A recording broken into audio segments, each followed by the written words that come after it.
Hai, ini adalah Ibu Wati yang punya masalah dengan kelebihan berat badan dan juga punya masalah dengan perut buncit. Dan kemudian Bu Wati ini karena dia sangat sibuk bekerja sehingga dia tidak sempat berolahraga. Dan masalah yang dialami oleh Ibu Wati ini mungkin dialami oleh banyak orang dan barangkali Anda juga punya masalah yang serupa. Dan kemudian bertanya-tanya, sebenarnya bisa nggak sih kita ngecilin perut buncit atau nurunin berat badan tanpa harus berolahraga? Nah, karena itu di video kali ini saya akan coba berikan beberapa tips bagaimana cara nurunin berat badan atau ngecilin perut buncit tanpa berolahraga. Tapi sebelumnya, tonton video berikut ini. Pengen punya body langsing tapi nggak mau kebanyakan teori? Gampang, minum aja Fat Activator setiap pagi. Fat Activator, pengganti sarapan untuk bakar kelebihan lemak badan.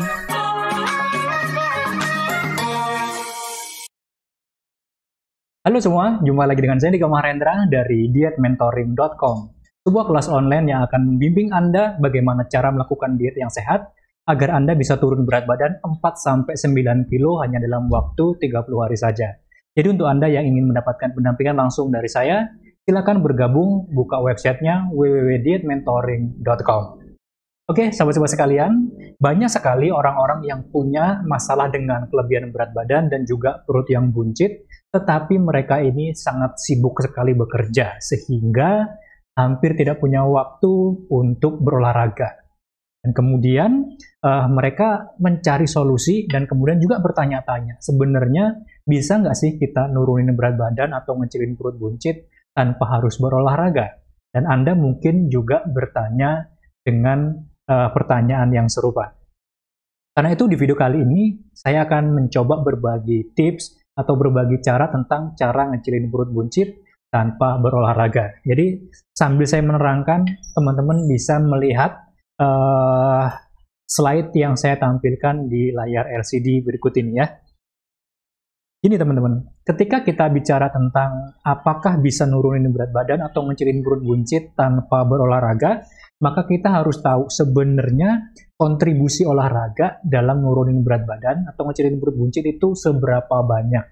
Nah, setelah kita tahu berapa banyak dia berkontribusi, baru kemudian kita bisa membuat sebuah kesimpulan. Bisa nggak nurunin berat badan tanpa berolahraga? Bisa nggak ngecilin perut buncit tanpa berolahraga? Dan teman-teman, ketika kita membaca literatur, dari berbagai macam literatur yang saya baca, ternyata peran olahraga dalam nurunin berat badan kontribusinya adalah 25%. 25% angka yang lumayan besar, tetapi ada angka lain yang ternyata lebih berpengaruh. Jumlahnya sangat besar, yaitu 75%. Jadi ketika teman-teman nanti tidak berolahraga, maka angka-angka lain yang 75% ini mesti dilakukan. 75% ini apa nih kira-kira? Ternyata adalah lifestyle atau gaya hidup ya. Teman-teman berarti kalau nggak berolahraga, maka nanti gaya hidupnya yang harus dibenahi secara konsisten, secara kontinu dari waktu ke waktu. Kita akan membuat beberapa skema nih ya. Pertama, misal kita olahraganya nggak dilakukan, gitu ya. Terus kemudian gaya hidupnya juga nggak diatur. Apakah ini bisa untuk nurunin berat badan? Ataukah ini bisa untuk ngecilin perut buncit? Jawabannya ini tidak masuk akal. Ya. Karena kalau olahraganya udah enggak, dan kemudian gaya hidupnya juga acak-acakan, maka untuk mendapatkan badan yang ideal itu menjadi sesuatu yang kurang masuk akal. Ada sih caranya, ada solusinya, yaitu misalnya sedot lemak. Ya, teman-teman bisa sedot lemak.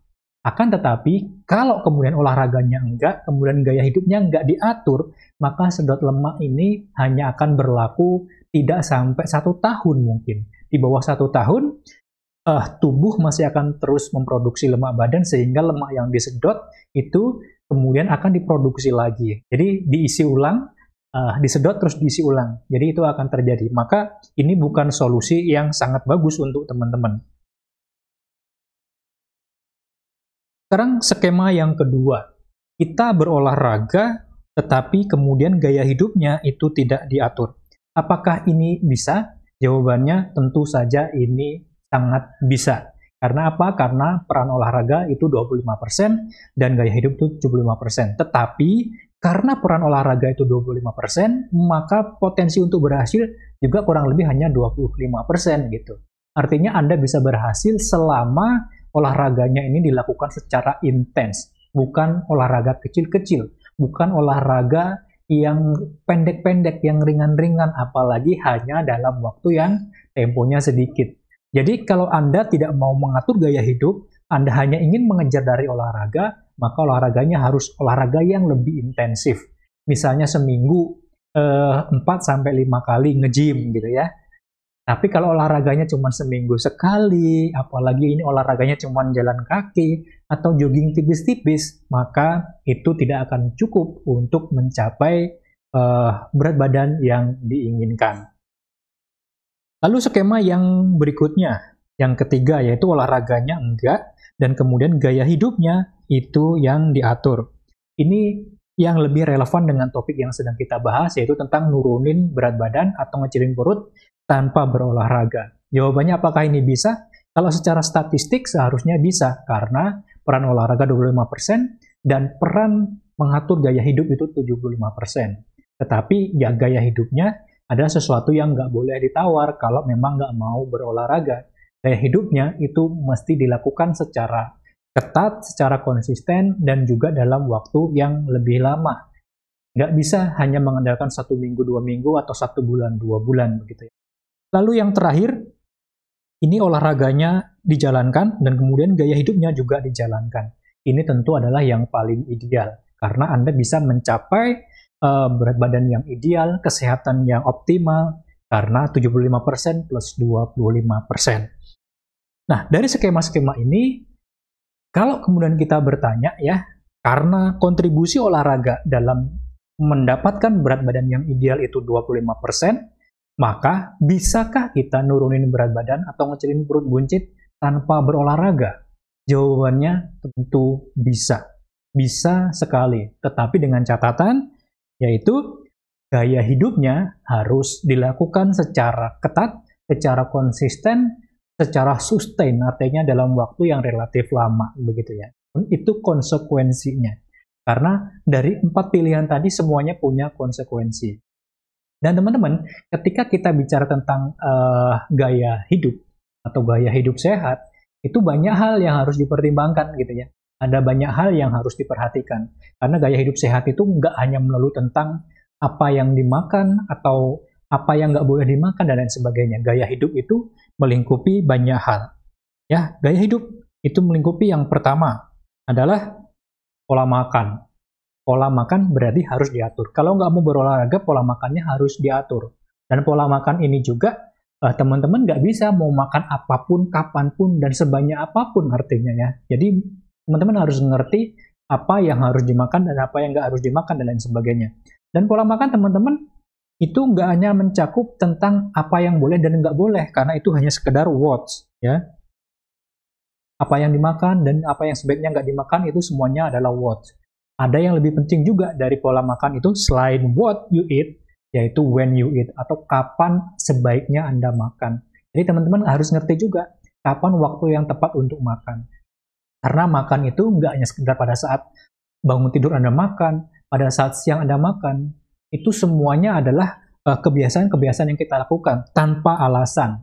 Misalnya nih, pagi-pagi teman-teman sarapan pagi. Itu apakah teman-teman sarapan pagi itu karena sudah lapar? Jawabannya pasti bukan, karena itu udah kebiasaan aja gitu. Nah, ini ada ilmunya tentang kapan sebaiknya makan. Dan kemudian juga ada tentang how you eat, bagaimana cara kamu makan. Itu juga ada aturan mainnya, itu juga ada ilmunya. Nanti kapan-kapan kita bahas di video tersendiri tentang pola makan yang terbaik untuk nurunin perut buncit atau untuk nurunin berat badan gitu ya. Kali ini intinya kalau nggak mau berolahraga, maka pola makannya juga harus diatur. Lalu yang kedua, gaya hidup sehat yang kedua adalah aktivitas.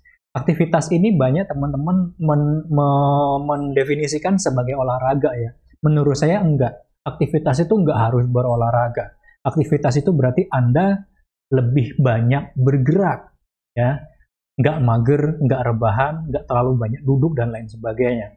Setidaknya kalau Anda punya smartwatch gitu ya, jam pintar, Anda harus mencapai setidaknya 5.000 langkah sehari.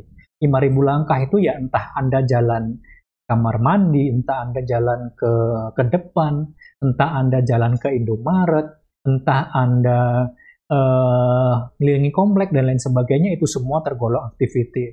Itu semua akan dihitung kalau Anda punya smartwatch atau jam pintar. Nah, di era yang seperti sekarang, memiliki smartwatch atau jam pintar itu menjadi sesuatu yang penting karena Anda bisa ngerti Anda sudah berjalan berapa langkah hari ini gitu ya. Selain itu juga smartwatch juga akan memberitahu Anda tentang kalori yang Anda bakar pada saat berjalan, detak jantungnya berapa, kadar oksigen dalam darahnya berapa, itu menjadi sangat penting dalam kondisi pandemi kayak sekarang gitu. Jadi aktivitas intinya adalah Anda nggak mager. Kalau olahraga nggak dilakukan, tetapi pengen turun berat badan atau pengen ngecil perut buncit, maka aktivitas itu harus dijaga. Aktiflah bergerak, kuncinya seperti itu. Lalu yang ketiga, gaya hidup sehat itu mencakup juga yang namanya istirahat yang cukup atau tidur yang cukup. Lebih tepatnya adalah tidur yang berkualitas. Teman-teman, ketika kita bicara tentang tidur yang berkualitas atau istirahat yang berkualitas, itu nggak hanya ngomongin tentang durasinya saja. Karena kita seringkali ngomong, saya udah tidur sehari 7-9 jam kok Mas Dika, tapi kenapa kok saya nggak turun berat badan, tapi kenapa kok perut saya tetap buncit? Oke, ketika kita sudah tidur jam 7-9 jam, itu memang sudah terpenuhi durasinya. Tapi timingnya atau waktunya atau momennya itu tidak pas. Karena apa? Selain durasinya yang cukup, momennya juga harus cukup. Momen yang cukup itu apa? Adalah momen ketika tubuh masuk dalam fase yang disebut sebagai fase penyerapan. Ini terjadi dari sekitar jam 10 sampai sekitar jam 4 pagi. Nah, kalau Anda sudah tidur 7-8 jam, tapi 7-8 jamnya ini dilakukan dari jam 2 malam atau jam 2 pagi misalnya sampai siang, oke, itu durasinya terpenuhi, tapi momentumnya tidak terpenuhi atau waktunya tidak terpenuhi. Itu seperti Anda tidur pada saat Anda seharusnya bekerja atau Anda bekerja pada saat seharusnya tubuh itu diistirahatkan. Jadi, istirahat yang berkualitas atau tidur yang berkualitas itu durasinya cukup dan waktunya juga cukup. Itu sekitar maksimal jam 10 malam sampai pagi hari, jam 4 atau jam 5 pagi gitu ya. Lalu gaya hidup terakhir yang tidak kalah penting adalah bahagia. Ya, saya lebih suka menyebutnya bahagia. Orang-orang mungkin menyebutnya tidak stres gitu ya. Tapi tidak stres itu kan sesuatu yang sulit untuk didefinisikan gitu ya. Jadi saya lebih suka menyebutnya bahagia. Teman-teman, seringkali kita sudah mengatur pola makan, terus aktif bergerak juga, istirahatnya yang cukup, tapi kenapa berat badannya nggak kunjung turun, Mas Dika? Jawabannya seringkali karena Anda stres, terus kemudian karena Anda terlalu banyak pikiran, terus kemudian Anda terlalu tegang, dan lain sebagainya. Mengapa? Karena pada saat Anda mengalami stres, pada saat Anda mengalami ketegangan, pada saat Anda mengalami kekhawatiran, tubuh membaca itu dalam kondisi krisis gitu. Nah, pada saat krisis, maka tubuh akan memproduksi sebuah hormon yang dikenal sebagai hormon stres, yaitu hormon kortisol. Nah, pada saat hormon kortisol ini diproduksi dan jumlahnya melonjak, maka akan diikuti bersamaan dengan itu, liver kita atau hati kita akan memproduksi gula. Jadi meskipun kita tidak makan gula atau tidak makan apapun, pada saat tubuh mengalami stres, pada saat tubuh mengalami ketegangan, maka liver bisa memproduksi gula sendiri. Gula yang diproduksi oleh liver dari sumber yang bukan dari makanan, itu disebut gluconeogenesis. Artinya apa? Artinya tubuh bisa menggunakan protein dan juga lemak sebagai gula. Protein yang paling mudah diakses oleh liver kita atau hati kita apa? Yaitu adalah otot kita. Jadi orang-orang yang stres, hidupnya tegang gitu biasanya, satu, lemak badannya banyak, jadi dia gendut atau buncit, dan yang kedua, biasanya ototnya kecil, karena ototnya seringkali digunakan untuk membuat gula. Jadi, itu teman-teman, Kalau nggak mau berolahraga, berarti gaya hidupnya harus mulai ditata, harus dibenahi, harus dilakukan secara kontinu dan sustain. Pola makannya diatur, aktivitasnya dijaga, istirahatnya yang cukup, dan kemudian usahakan selalu berbahagia. Dengan cara apapun, karena setiap orang punya cara untuk mencapai bahagia yang berbeda-beda. Ada yang berbahagia dengan berkebun, bercocok tanam, memancing, memelihara burung, dan lain sebagainya. Jadi, kesimpulan saya adalah, bisa nggak kita nurunin berat badan atau ngecilin perut buncit tanpa berolahraga? Jawabannya bisa, karena kontribusi olahraga dalam mengatur atau memanage berat badan kita itu 25%. Yang 75% adalah gaya hidup. Jadi, bisa dilakukan nurunin berat badan tanpa berolahraga selama gaya hidupnya diatur. Tetapi teman-teman, saya ingatkan bahwa ketika gaya hidup ini dilakukan secara kontinu dan juga olahraganya dilakukan, maka itu yang lebih sempurna. Karena selain langsing, Anda juga akan mendapat sehat. Dan olahraga itu nggak harus ke gym ya. Banyak sekali olahraga-olahraga yang sebenarnya bisa Anda lakukan dalam waktu yang relatif singkat, 5-10 menit setiap hari.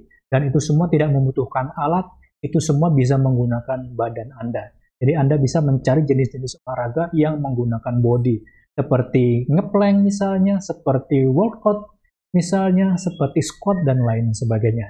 Jadi itu penjelasan saya di video kali ini tentang bagaimana cara ngecilin perut buncit atau bagaimana cara menurunkan berat badan tanpa harus berolahraga. Kalau ada pertanyaan, Anda bisa tulis di kolom komentar. Dan kalau ada request topik yang ingin saya bahas sewaktu-waktu, Anda juga bisa nulis di kolom komentar.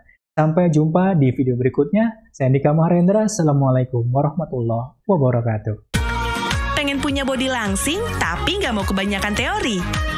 Gampang, minum aja Fat Activator setiap pagi. Fat Activator, pengganti sarapan untuk bakar kelebihan lemak badan.